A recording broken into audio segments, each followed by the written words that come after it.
All right, let's talk about The Last of Us episode 4 of season 2. And this episode, I am deeply frustrated by.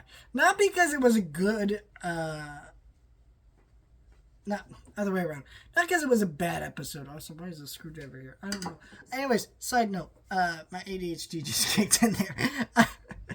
But like, I was very frustrated by this episode because it's a good episode. Like, I like the character stuff between Dina and Ellie and all the stuff that they're going on. You get some zombie stuff in here. You know, a lot of people complained in the first season that wasn't enough zombies. I wasn't really one of those people, but I get it if you were, especially if you're used to a show like The Walking Dead and didn't really play the games. But, you know, I didn't really care for that because I was there for the characters and the story, and I thought all that worked. But here, in this season, you're getting a lot more, and this is another great example of that.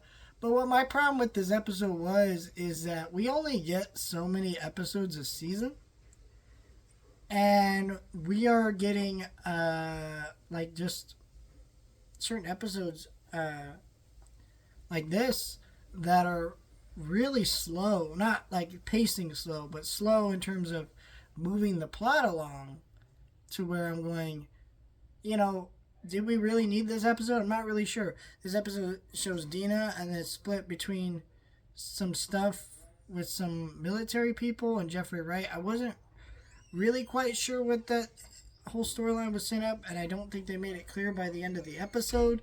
And so I was very lost on this episode and its placement here, and if it's even necessary.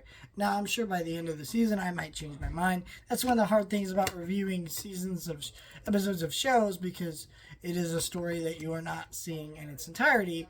But as someone who's not seeing it in its entirety, I'm not really sure what to think about this episode, and was a little bit lost here.